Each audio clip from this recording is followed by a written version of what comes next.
This is Sharath. Let's start work on trading. ఈ రోజు April 7th Indian stock market లో heavy crash చూసాం. ఈ రోజు ఒక్క రోజు సింగిల్ డే లో ఆల్మోస్ట్ 16 లక్షల కోట్ల నుండి 20 లక్షల కోట్ల అమౌంట్ అనేది వైప్ అవుట్ అయిపోయిందండి. ఆల్మోస్ట్ ఇంత అమౌంట్ దాకా లాస్ అయింది. ఎన్ఎస్సి బిఎస్సి కలుపుకొని. నిఫ్టీ ఆల్మోస్ట్ 4% పడిపోయింది. సెన్సెక్స్ ఆల్మోస్ట్ 3.8% పడిపోయింది. ఇది 2020 లాక్డౌన్ తర్వాత బిగ్గెస్ట్ ఫాల్ అండి. Let's quickly break it down and see what traders should do next. Reasons behind the crash. అసలు క్రాష్ ఎందువల్ల జరిగింది? గ్లోబల్ లెవెల్లో చాలా టెన్షన్ అనేది క్రియేట్ అయింది. US president Donald Trump new tariffs announce చేశారు ఆన్ చైనా మీద. ఇది మార్కెట్ లో ట్రేడ్ వార్ ఫియర్ ని పెంచింది. యుఎస్ రిసెషన్ ఫియర్ కూడా పెరిగాయి. Goldman Sachs is predicting 45% of chances of recession. Goldman Sachs అంటే ఒక టాప్ గ్లోబల్ ఇన్వెస్ట్మెంట్ బ్యాంక్ అండి. యుఎస్ రెసిషన్ కి 45% ఛాన్సెస్ ఉన్నాయని న్యూస్ వల్ల పానిక్ సెల్లింగ్ స్టార్ట్ అయ్యింది across global markets. Asian markets అన్ని crash. European market Stoxx 4.55% పడిపోయింది. Docs 4.65% పడిపోయింది. FTSE 4% పడిపోయింది. యుఎస్ మార్కెట్స్ డౌ జోన్స్ 5.5% పడిపోయింది. S&P 500 5.97% పడిపోయింది. నాస్డాక్ 5.82% పడిపోయింది. ఏషియన్ మార్కెట్ ASX 200 4.23% పడిపోయింది. నిక్కీ 7.83% పడిపోయింది. షాంఘై 7.34% పడిపోయింది. ఇంకా హాంకాంగ్ ఎక్స్చేంజ్ అయితే HSI ఆల్మోస్ట్ 14% దాకా డ్రాప్ అయిందండి. సో దీని వల్ల ఓవరాల్ సెంటిమెంట్ నెగిటివ్ లో ఉంది అండ్ పానిక్ సెల్లింగ్ జరిగిందండి. ఇండియన్ మార్కెట్ రియాక్షన్ చూద్దాం. నిఫ్టీ ఒక 800 పాయింట్లు పడిపోయింది. సెన్సెక్స్ ఆల్మోస్ట్ 2226 పాయింట్లు పడిపోయింది. వరస్ట్ గా ఎఫెక్ట్ అయిన కొన్ని సెక్టర్స్ చూద్దాం. ఐటీ స్టాక్స్ ఇన్ఫోసిస్ TCS హెవీగా ఫాలో అయ్యాయి.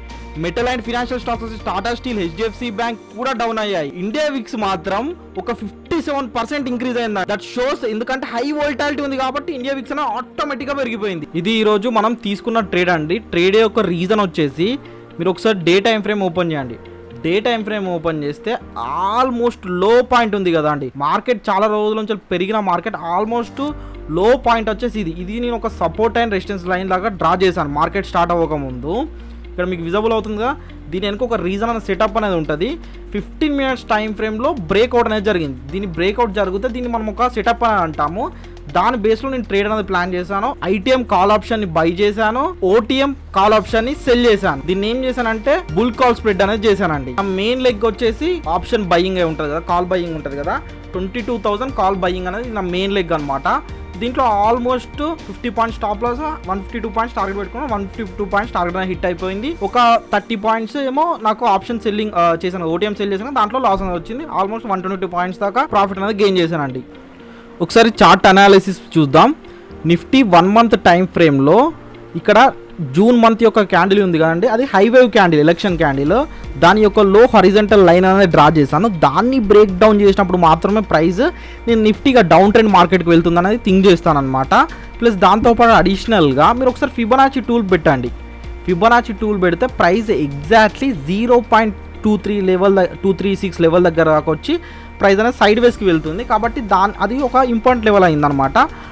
ఈ 21,276ని బ్రేక్ చేసినప్పుడు ప్రైస్ డౌన్ సైడ్కి వెళ్తుంది. ఇంకా డౌ థియరీ ప్రకారం మార్కెట్ ట్రెండ్ అనేది చేంజ్ అయింది అనుకోవచ్చు అండి. సేమ్ యాజ్ ఇట్ ఈస్ సెన్సెక్స్లో ఇదే అనాలిసిస్ ఉంది. ఇక్కడ చూడండి, జూన్ మంత్ యొక్క హైవేవ్ క్యాండిల్ యొక్క లో అనమాట 70,362. దీన్ని బ్రేక్ డౌన్ చేస్తేనే సెన్సెక్స్ కూడా డౌన్ ట్రెండ్కి వెళ్తా అనుకోవచ్చు. మీరు ఇక్కడ కూడా ఒకసారి ఫిబొనాచి టూల్ పెట్టుకోండి.